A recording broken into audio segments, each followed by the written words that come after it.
Is a blockbuster trade for the Miami Heat in the works? Well, there is a buzz out there. There are some rumors that the Heat could actually look to trade Terry Rozier to the Utah Jazz for forward John Collins. And this comes off the back of a report from 5 Reasons Sports Network that the Heat are actively shopping Terry Rozier. And I know that there has been a report out there from Barry Jackson that alludes to something, maybe something differently a little bit there. But I do truly believe Miami is looking to trade Rozier. Wiggins could be a different conversation, but I do think that Rozier is a player Miami is looking to deal away. And we've been dropping content left and right this week during free agency and last week during the draft. So that is why you make sure you have your subscribers and notifications turned on. We have 3.1K people with their noties on. That's 13%. That number has to go up, but also make sure you are subscribed so you never miss a piece of content or video we put out. Well, we've seen this report from Jake Fischer, and I talked about it earlier in the week. One name I've heard for the Heat has been John Collins. Utah has been trying to move off of him seemingly for 2 years now. I do think if that does happen, his most likely spot would be Miami. He also mentioned DeRozan, but that's not the point of this. I also think DeRozan is not going to happen. And I will make this clear. If the Heat ultimately were to land John Collins, like it was alluded to in a small moment where if Collins got traded, it's likely going to be Miami. If he comes to the Heat, Andrew Wiggins or Terry Rozier would have to go to Utah for salary purposes. John Collins is on a 1-year expiring contract at $26.5 million. And Collins can play ball, man. He's a good player. Is he a needle mover? I think he's a needle mover if you have a really good roster in place, but he's not someone that is going to come from your group and just build out your roster. Like, he is not going to overhaul. He's not going to take it from where it is now in the play-in to a contending team. But he would take a contending team to, like, a championship-level team. That's the type of Collins or the player Collins is at this point in his career. Last season in 40 games for Utah, he averaged about 18.5 points per game, 9 rebounds while shooting 40% from 3 and 52% from the field. I mean, he was absolutely phenomenal last season for the Utah Jazz when actually on the court. He would play alongside Walker Kessler and Lauri Markkanen. He would play alongside Walker. He would play alongside Markkanen. They were very versatile in that front court, and you could see Miami do something similar with Collins playing with Kel'el Ware, with Bam Adebayo, maybe with both of them, and just have a trio of rotating big men, if you will. So let me know as we go forward in this video. Are you interested in a potential John Collins trade? Type Y for yes or type N for no. Let me know your thoughts on Mr. JC, former Wake Forest Demon Deacon. His shot chart last year is very interesting because when I think of Collins, I think of him as a floor spacing big man for sure. I also think of him as someone who is really athletic and a lob threat to potentially finish around the rim. Just about 1% better than league average in the restricted area. Did finish really well inside the paint. As you see there, 51%, about 6.5% better than league average. He was a really good corner three-point shooter in Atlanta. Well, in Utah, he did shoot 50% from the right corner, unbelievably good, but really struggled from the left corner, which is fascinating because usually right-handed shooters are better from the left side of the floor. It just suits their eye. But an average mid-range shooter and a mid-range pick and pop. And he's actually a 2% better than league average three-point shooter from above the break. So you're looking for a big man that can defend fours, maybe some fives, and be a pick and pop guy. Collins is really good at that. And to further illustrate my point, John Collins last season in catch and shoot 3-point scenarios shot exactly 40%.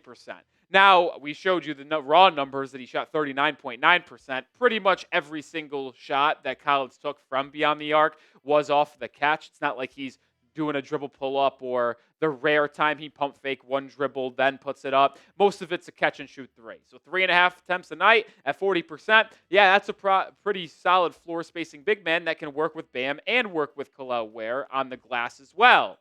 So what would a John Collins trade look like? I mentioned Rozier. Well, I have 2 trade ideas I'll showcase on this show. Here is number 1.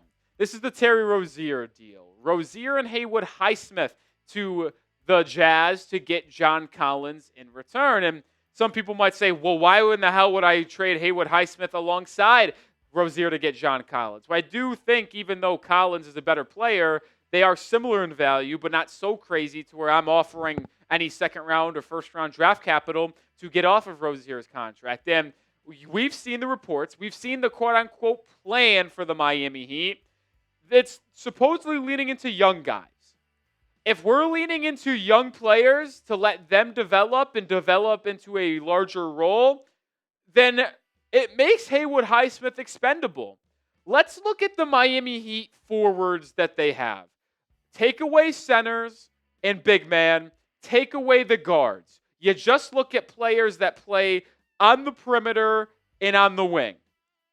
Andrew Wiggins, Jovic, Jaquez, Highsmith, Fontecchio after the Duncan Robinson trade, Kashad Johnson as a guaranteed team option, Kyle Anderson, and I even throw Paul Larson in there because he will play the three at times, just like Jovic will, just like Kyle Anderson will, and Kashad Johnson will. That's 8 players.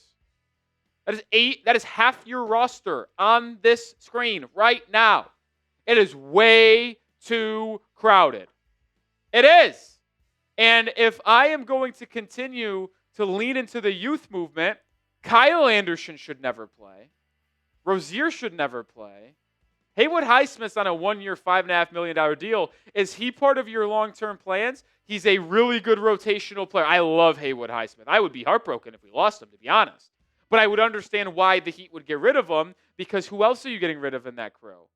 Because Anderson makes too much money to put him in that deal. Fontecchio probably makes too much money to put him in that deal. So it's like, what are you going to do here? Like, you want to lean into Jovic. You want to lean into Jaquez. You want to lean into Larson, Kashad Johnson. Well, how are those 4 going to play if you are also playing Highsmith, Wiggins, Fontecchio, and Anderson? One of those 4 has to go if you are truly leaning into a young movement. So I'm fine including one of those 4. It wouldn't be Wiggins because you can't put him and Rozier together. But let's just say one of Highsmith, Anderson, or Fontecchio, if it meant that was the sweetener to get a deal done for John Collins alongside Terry Rozier. We'll break more down here, but make sure you get your Miami Heat shirt on sale. Usually $30. Right now, you can get it for $16. When you go to chatsports.com/Heat shirt sale, that link's in the description and comments of today's video. Guess what, folks? Sizes are running out because of that awesome deal. Get yours today before there is none left. There's another added benefit to potentially making that deal where you trade Highsmith and Rozier to get John Collins. One, you would save $5.6 million. Collins and Rozier have the same exact contract. So that's a wash there. But if you include Highsmith in that deal and the Jazz take it all in, you are freeing up $5.6 million. You are currently $5.5 million away from the luxury tax. So that would then give you $11 million to use in free agency if you wanted to sign a player to stay under the luxury tax. Or you could still use that non-taxpayer mid-level exception. Sure, you would go into the luxury tax, but you would go into it so barely that you would still be way underneath the first apron. And you would have that roster spot I mentioned. So, like, you get more space, you get a roster spot, because as we're currently looking, this team does not have enough shooting. It doesn't. With Duncan gone, Burks can't return either because there's no roster spot. Who is a three-point marksman? Like, Hero can shoot it, yeah. You hope that Jovic takes a step forward shooting it, Yakuchonis. Like, you have guys that are capable of shooting, but you don't have a player that will force opposing defenses to react to them because of how good they are as three-point shooters. Most teams have one of those guys. Or someone that will make another team pay if they don't pay attention to them. The Heat don't have that right now. You could add one if you make that move, free up a roster spot, and $5.6 million. The other trade idea is this one. It's including Andrew Wiggins rather than Terry Rozier. The Heat also get 2 second-round picks alongside John Collins in this deal. And the reason why this one could be a potentially better move is that you get way more expirings for this upcoming offseason. Plus, you would get a couple second-round picks. Like, think about this. If you made that trade and you kept Rozier, you would have John Collins on 26.5 expiring. You have then Rozier 26.6 expiring. That comes out to $53.1 million. Then you have Kyle Anderson non-guaranteed the following year. So he's practically expiring at $9 million. Anderson or Kevin Love at $4 million. Haywood Highsmith at 5.6. If you made that deal and just swapped Wiggins for Collins, you have over $60 million in expiring money coming off your books to where you could then use it to be a major player in facilitating trades or in free agency next year. Plus, moving on from Andrew Wiggins gives you the ability to lean young, like we mentioned, start Jovic at the 3, start Jaquez at the 3, to where you now have a lineup of what I would do if you made that type of trade of Yakachonis, Hero, Jovic, Bam Ware, with Jaquez, Larson, Collins being your bench players. That could be an added benefit there. Plus, you get 2 second-round picks to further address your draft capital. As we all know, Miami has a very limited amount of second-round picks, and it's been an issue for them not being able to get trades done. So let me know, what trade would you do, if any? Now, you might not want John Collins, but I put a gun in your head and we're trading for John Collins. Which one would you rather it be? The Rozier and Highsmith package, that's number 1. Or would it rather be the Andrew Wiggins one where you get Collins and 2 second-round picks from Utah? Type 1 for the first one, type number 2 for trade number 2.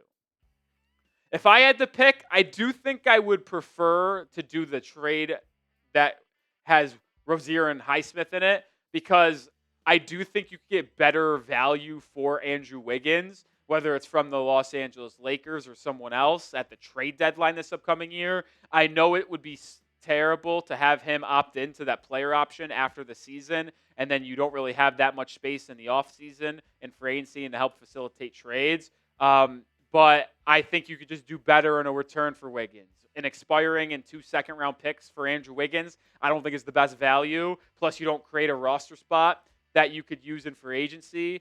So despite you having more money to use next offseason, what I would rather do is trade Rozier and Highsmith, free up the money, free up a roster spot, get John Collins, and then look to try to make a separate Andrew Wiggins trade where you get more expiring salary and maybe a draft pick. That's kind of what I would do if the Heat were to trade for John Collins. But here is my final word, to be honest. Once again, if we're going full youth movement, why make a trade for a veteran like John Collins that will make us better? Like, I feel, and I know this is going to be hard for some Heat fans to understand, and it's hard for me to wrap my brain around it too, at least sometimes. Like, we want the Heat to make moves and get better. We do. But we also know that it's better if we get more developing time for these young guys, let them go through growing pains, maybe be bad next year, and then have a top 10 pick with a lot of money to use in the offseason. Collins might win you about 4 or 5 extra games. Take away reps from Jovic, Jaquez, and other young guys. So even is it worth it to do that? That's the question. It's a double-sided sword. Do you want to get rid of Rozier's expiring for a better expiring player? I don't know. Like, I might just help Miami just to keep Rozier and just suck next year and have that be an expiring deal anyway. It's tough. It's tough decisions, man. It really, really is. But we'll continue to make sure you're covered on everything Miami Heat basketball. So make sure you subscribe because we're still dropping content on the daily. And when Heat basketball returns in the fall, we will have you covered with that videos and live streams as well. So join the channel today.